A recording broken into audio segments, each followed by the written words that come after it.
47 წლის იყო, კი. ჭრილობები დანით ქონდაო, ესე იძახდნენ სხვა.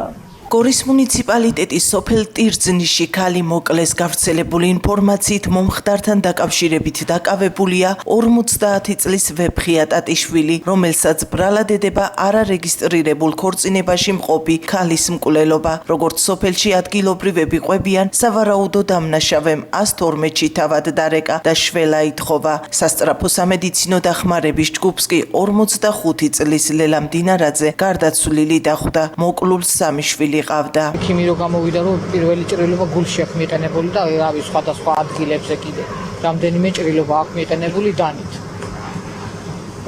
ბატონო კაცებს ხობის კაცი რავი შენ კურნალობდა თქვენს რომ კურნალობდნენ ცოტა ფსიქიურად გაუწონასწორებელი ადამიანი იყო. რავი აქ არაფერს არ ამჟღავნებდა. ანარი ხალხი იყვნენ. აი ხმამაღალი ლაპარაკი არადროს არ გამოსულა მაგათო ოჯახიდან და რავი რა მოხდა არ ვიცი რა ყველა გაუგნებულები ვარ. აბა გულზე მიყენებულია.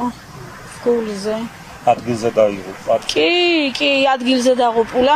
თვითონ ეს ბიჭი წასულა და თვითონ დაურეკია სასწრაფო და ის რომ მოვიდნენ მილიცია, არც იცოდნენ მეზობლებმა რომ მოვიდნენ მაშინ რა ხდებაო და ქალი არის დაღუპული და რომ შევიდნენ ძირს ეკდო თურმე.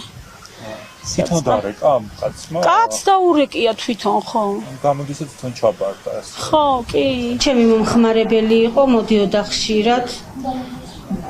არც კონფლიქტი მეუღლესთან არასდროს არაფერი არ უთქვია, საუბრობდით ხოლმე აქ, მაგრამ მსგავსი რამე არ უთქვია. ვერ გეტყვით, სხვა ვერაფერს ვერ გეტყვით. 47 წლის იყო, კი. ჭრილობები დანით ქონდაო, ესე იძახდნენ სხვა.